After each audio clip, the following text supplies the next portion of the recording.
Hello everyone, I am Anurag Wadhwa, manager HRMS. So now we will move ahead to in the next step for conduction of our selections. So as we can recall in the previous steps, we have finalized the master ABC for that particular cadre code. We had linked the feeder cadre IDs with the cadre ID for which we want to conduct the selections. We had updated the reservation rosters and we had completed the vacancy assessment. After having done all the steps, now the next step involves the issuing of notification. So in this video, we will be seeing how a notification inviting willingness or unwillingness for a particular selection, how that notification can be issued. नमस्कार सभी को, मैं अनुराग Wadhwa, manager HRMS. तो अपनी क्रम में आगे बढ़ते हुए आज हम देखेंगे कि कैसे किसी सिलेक्शन प्रोसेस को कंप्लीट करने के लिए हमारे जब हमने मास्टर एबीसी की सिस्टम में एंट्री कर दिया है, अपने यूनिट के फीडर कैडर आईडीज और एक पर्टिकुलर जिसके लिए हम सिलेक्शन कर रहे हैं उस कैडर आईडी की अगर लिंकिंग कर दी है और अपना रिजर्वेशन रोस्टर अपडेट करके वैकेंसी असेसमेंट कंप्लीट कर दिया है, अब इसके बाद सिलेक्शन में जो हमारा अगला स्टेप रहता है जो कि नोटिफिकेशन इशू करने का स्टेप रहता है, उस प्रक्रिया को हम कैसे संपन्न कर सकते हैं आज इस वीडियो में देखेंगे। कैसे हम नोटिफिकेशन प्रिपेयर करेंगे और कैसे उसको एचआरएमएस में इशू करेंगे। जो हमारे कुछ स्टेप्स हैं जैसे कि रिजर्वेशन रोस्टर का अपडेशन, आपके डैशबोर्ड में प्रमोशन प्रोसेस को इनिशिएट करना और वैकेंसी असेसमेंट को अप्रूव करना, ये प्रोसेस सिलेक्शन और सूटेबिलिटी में एग्जैक्टली सेम है। तो उनके जो वीडियोस हमने सूटेबिलिटी के प्रोसेस में उसकी जो वीडियोस हमने अपलोड की हैं, same exactly same process follow होगा, आप उनको रेफर कर सकते हैं। So there are certain steps to be specific. The process related to updation of reservation roster, initiation of your selection or suitability process through your dashboard, and approval of your vacancy assessment. The entire process remains same either if you are doing suitability or selection. So videos for them have already been uploaded on the portal. You can have a look on them. So now we'll start with the today's video. So again, I have already logged into the system through a test user ID, which is having a role of CDC. I'll be going into this establishment function. I'll be clicking on this ODIP module and going to the dashboard. तो मैं अपने test setup पे एक test user से already log in कर चुका हूं जिसके पास सीडीसी का रोल है।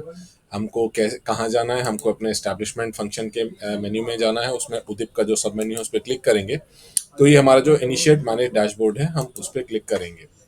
ये जो हमारा डैशबोर्ड है, जैसे कि हमने सूटेबिलिटी मॉड्यूल में भी देखा था, ये सारे स्टेजेस आपका कौन सा सिलेक्शन किस स्टेज पे है उसको दर्शाता है। So this is a consolidated dashboard used to monitor the progress of a particular selection. So if I'll talk about this particular cadre, I have already done the vacancy assessment, as you can see. So my next step, which is issuing of notification, is now available with me. इस particular cadre ID का क्योंकि मैं already vacancy assessment approve कर चुका हूं, तो मेरा जो नोटिफिकेशन इशू करने का नेक्स्ट स्टेप है अब मेरे लिए वो अवेलेबल है। So now I have to click on this link and this new interface will get opened up. So as we can see, in brief, the cadre for which selection is being made, its detail are being shown. What is the breakup of vacancies that were assessed? Those details are being shown over here. What was the roster that was used for the assessment? That details are shown. And history of any previous vacancy assessment in case the assessment is updated. तो अब अगर मैं link open करूंगा तो मेरे पास यहाँ पर ऊपर ब्रीफ कैडर डिटेल्स आ रही हैं कि किस पर्टिकुलर कैडर के लिए हम ये सिलेक्शन करना चाह रहे हैं।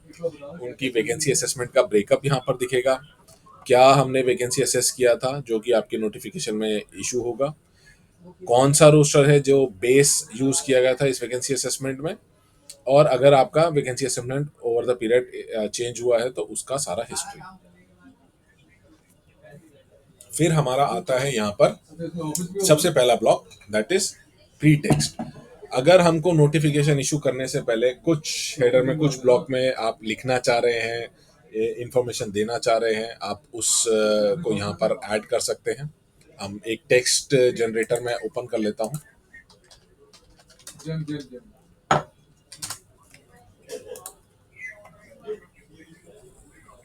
नहीं, ये हमारे यहाँ से होगा। हमारे यहाँ से प्रोसेस है ना, वो तो हम आईटी, हमारा ऑफिस आईटी में।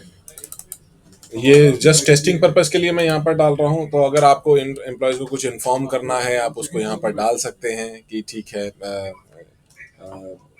व्हाट इज द प्रोसेस, जो भी आप की for this particular cadre ID, if you want to write some English you can write. So this is the first block wherein you will be adding whatever text you want to add. In case you want to split it into different paragraphs, you can just click on plus plus plus and separate paragraphs will keep on adding. तो अगर आपको अपने pre text में जो ये notification का opening para है, आप अगर इसमें कुछ भी ऐड करने पैराग्राफ फॉर्म में डालना चाह रहे हैं, आप इसमें प्लस करें और इसमें ऐड होता जाएगा. फिर हमने जैसा कि आपने उदित मॉड्यूल में देखा है, हमने कस्टमाइज्ड ब्लॉक्स दे रखे हैं. जैसे उसमें था कि अगर आपको IRIT, IRMT, IDRT या फिर प्रमोशनल पैनल, सरप्लस एम्प्लॉयज, जिसको भी आपके ट्रांसफर ऑर्डर्स में आपको ऐड करना है, आप उस ब्लॉक को सिलेक्ट कीजिए और वो आपके प्रपोजल में ऐड हो जाएगा. सेम हमने यहाँ पर किया है कि आपको नोटिफिकेशन में जो पर्टिकुलर ब्लॉक ऐड करना है आप उसको सिलेक्ट कीजिए. अगर आप उसको अनचेक कर देंगे तो आपकी नोटिफिकेशन में ऐड नहीं होगा. फॉर एग्जाम्पल, आप इस नोटिफिकेशन में देना चाहते हैं कि सबसे पहला है सर्विस कंडीशन ब्लॉक. सो आप ये बताना चाहते हैं कि minimum service completed to be 5 years. तो सिर्फ वो एम्प्लॉय जिन्होंने कम से कम 5 साल का सर्विस कर दिया है, अगर आप वो मेंशन करना चाह रहे हैं, उसके साथ कोई और कंडीशन मेंशन करना चाह रहे हैं, अगेन आप ब्लॉक ऐड करते रहें और वो ऐड होता जाएगा. So this is the first block. In case you want to include this in your notification, you just select it and you can write what is the minimum service length that is required. Then comes the required education block. If there are conditions that minimum education is required, you include that. If it is not required, you can just exclude. All those blocks which are excluded from here will not be made part of the notification that will be published.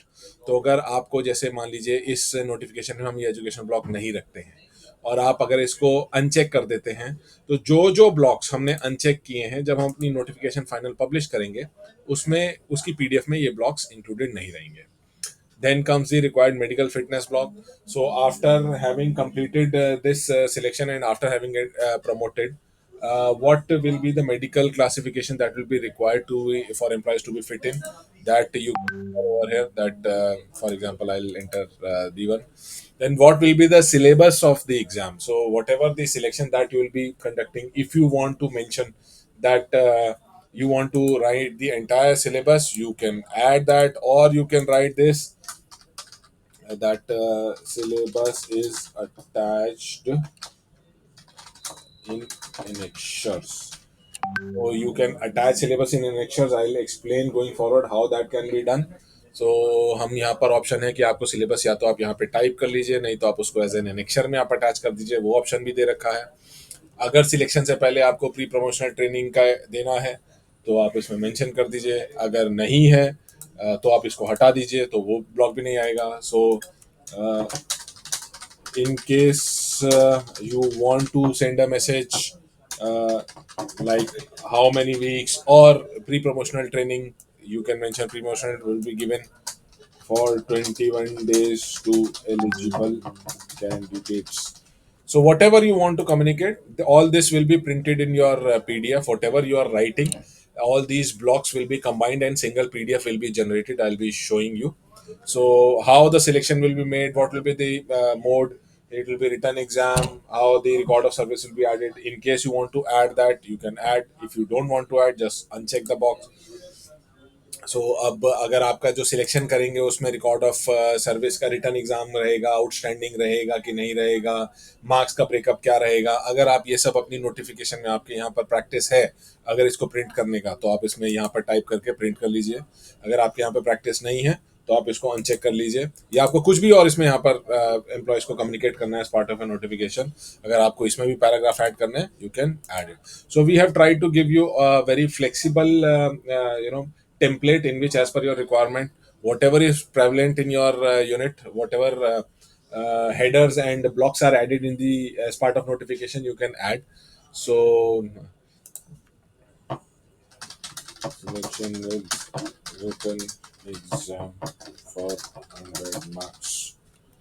Return examination में negative marking रहेगा या any other thing you want to communicate, you can add, you can leave it. So from now onwards I'll be just entering this text written exam mein.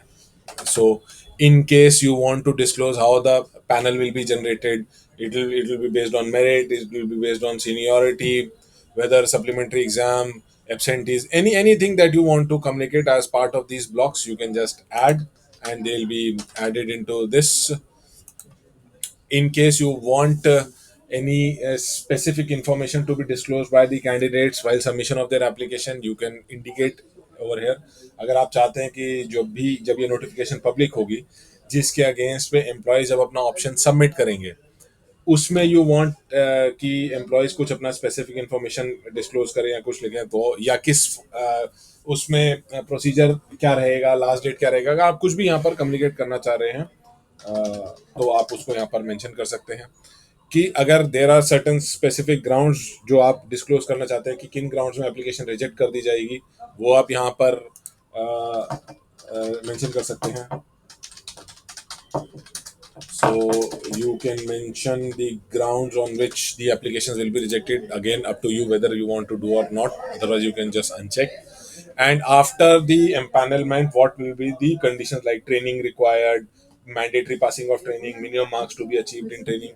All those conditions, if those are applicable, you can mention. तो empanelment के बाद अगर आपके पास कोई भी वो रहेगा condition है जो आपको इसमें करना है, कि हमारी एम्पैनलमेंट के बाद ट्रेनिंग मैंडेटरी आपको क्लियर करना है, इतना पासिंग मार्क्स आना चाहिए, वो सब अगर आप मेंशन करना चाह रहे हैं तो that can also be mentioned in this block. Then comes this tentative timeline of selection process. So here we have given this option. Many units have this practice of publishing the timelines when the pre-selection coaching will be done. Well, what is the last date of submission of application? What will be the date when the eligibility list will be published? When will the pre-selection training complete? When is the written exam? When will be the result of written exam be disclosed? So all those tentative timelines, we have given this option that you keep on adding. One thing that is hard coded that everybody has to give is the last date for submission of application by the employees.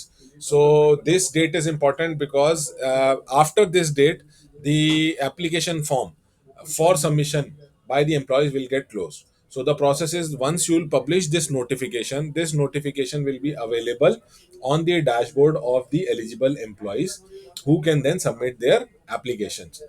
Once this deadline is crossed, the employees will not be able to submit the application. So that is why this date is very important and you have to be careful while entering the date.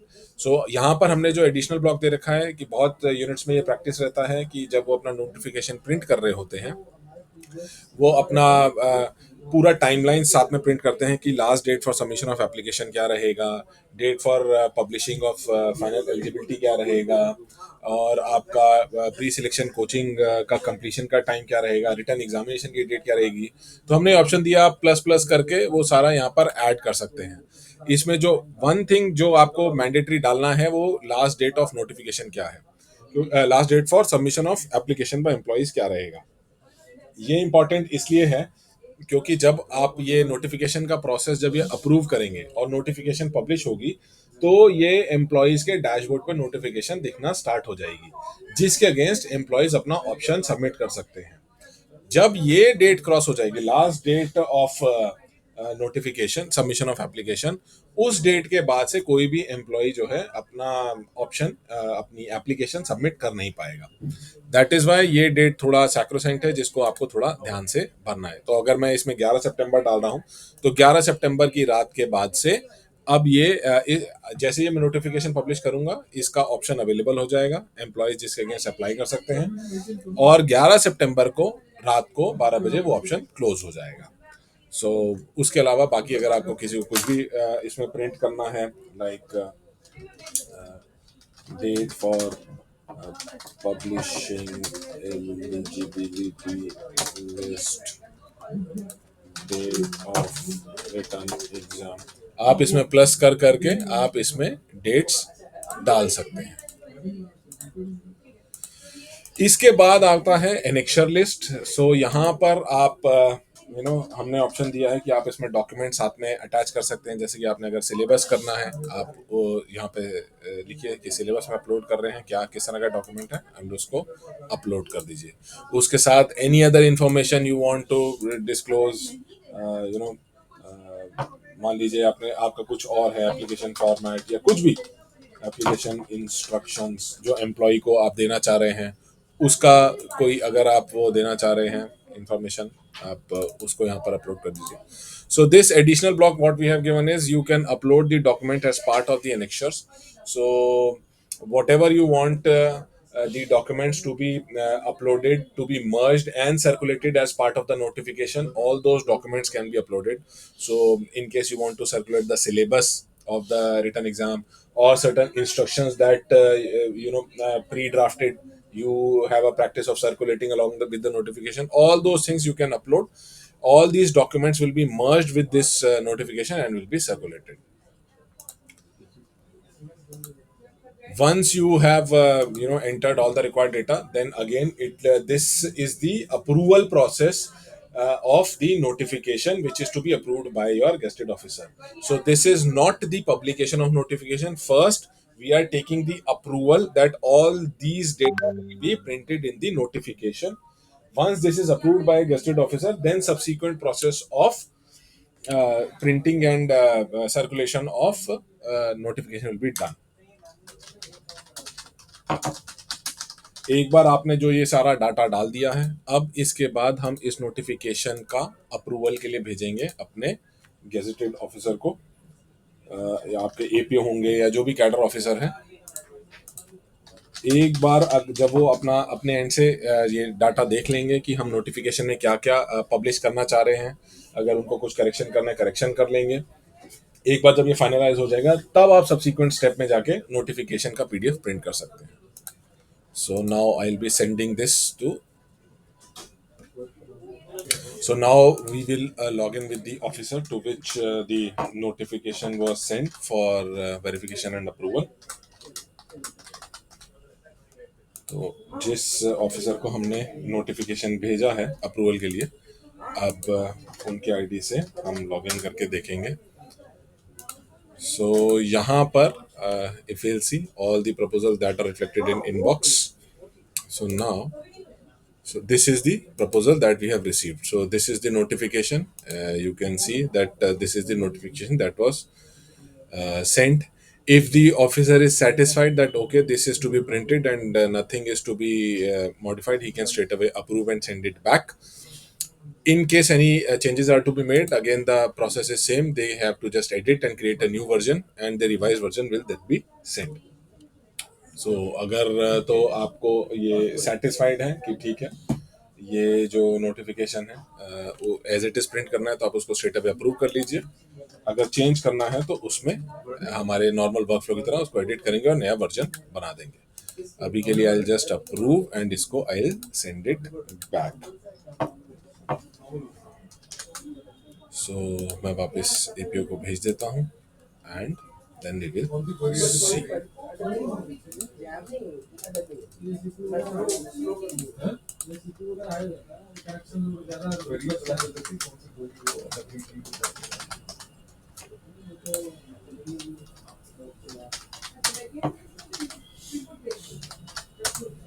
So now after having received the proposal, if it has been approved, all I have to do is close it.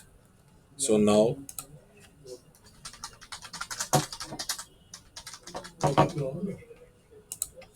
I'll just finalize the proposal.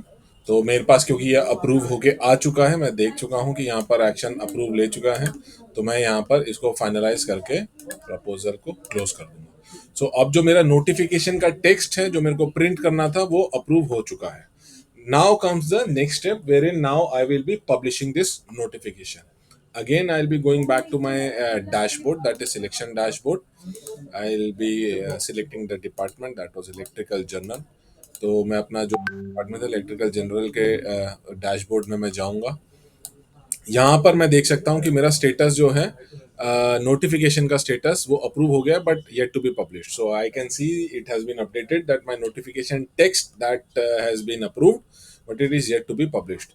So now to publish my next link, that is initiate modify, I'll just click on that, and now this is the notification that will be printed, right? So all those blocks, we removed the educational qualification block, so it is not part of the notification, as you can see. Otherwise all those blocks which were entered are part of the notification. So this is how it will be printed. This is the PDF that will be generated. तो जैसा कि आप देख सकते हैं कि ये इस तरह का एक पीडीएफ जनरेट होगा. जो जो आपने टेक्स्ट डाला है वो सारा इसमें इंक्लूड हो गया है. जो जो ब्लॉक्स मैंने हटाए थे वो ब्लॉक्स इसमें इंक्लूड नहीं हुए हैं. इफ़ आई एम सेटिस्फाइड तो मैं इसको प्रिंट करने के लिए आगे बढ़ूंगा. यहाँ पर whatever subject I want to give, जो कि हेडर में आएगा, I can give notification for the post of, अगर हम यहाँ पे जूनियर इंजीनियर कर रहे हैं,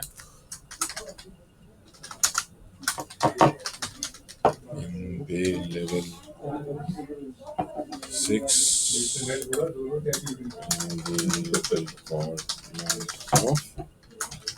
electrical general. So whatever the subject that you will be writing over here will get printed as the subject of the notification.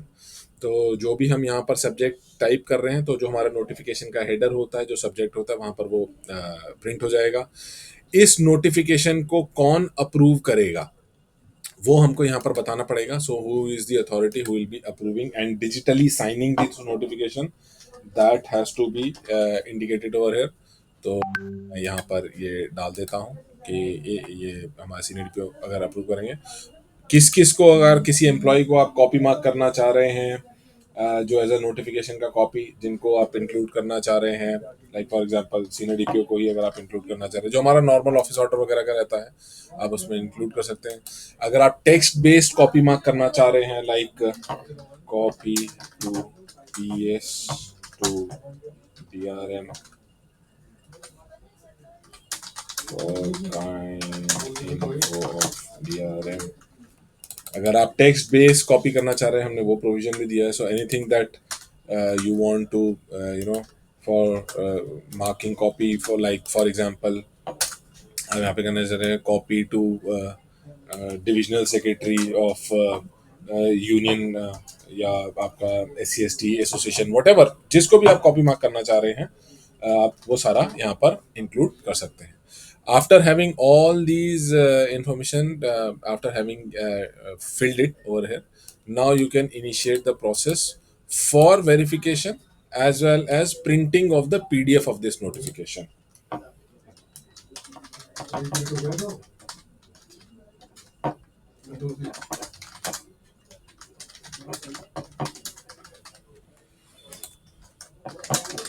Again, this will automatically come. We had already indicated who will be signing this notification, so it is already pre-filled. I can just send it to that particular officer. I'll just submit. तो यहाँ पर अब मैं process initiate कर रहा हूँ notification मेरी PDF का साइन कराने के लिए. तो मैंने यहाँ इनको भेज दिया है. अगेन मैं जिस ऑफिसर के लॉगिन से किया हूँ उनसे लॉगिन करेंगे और देखिए.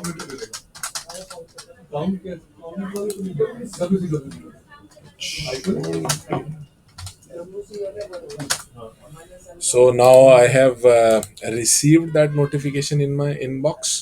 So I'll just go through that. So this is the proposal that I have received. I can see, okay, this is the notification that will get printed. I am satisfied. Now I am approving.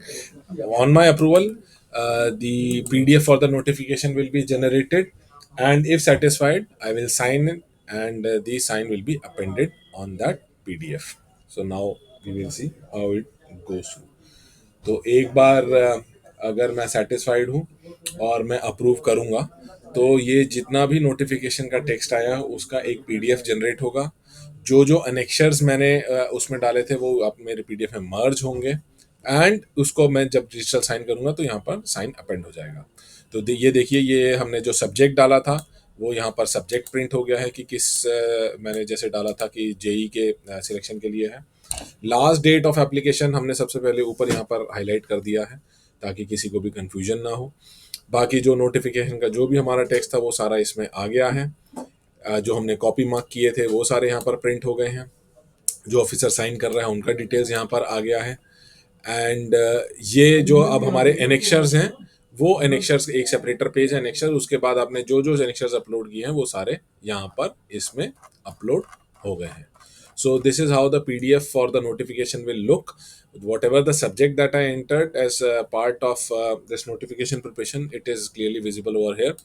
Last date for submission of application by the employees we have already highlighted as the on the top of the page so that there is no confusion left.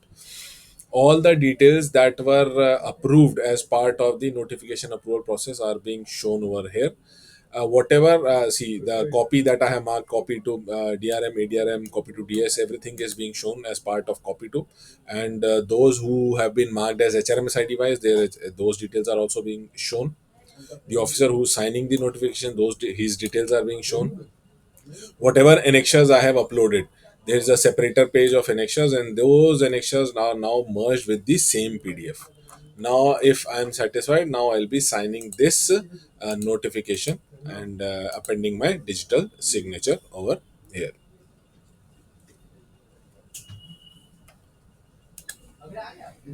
So, let's see.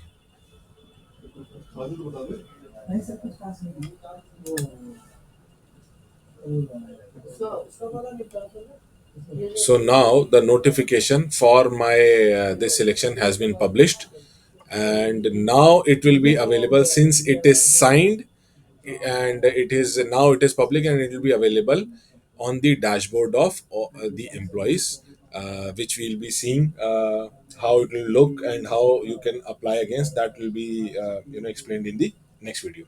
तो एक बार जब हमारी notification digital sign हो जाएगी, ये publish हो जाएगी and सारे एम्प्लॉयज़ के डैशबोर्ड पर विजिबल हो जाएगा, उसके बाद एम्प्लॉयज़ इसके अगेंस्ट कैसे इसको व्यू कर सकते हैं और कैसे इसके अगेंस्ट अप्लाई कर सकते हैं, हम इसको नेक्स्ट वीडियो में देखेंगे। Thank you for joining.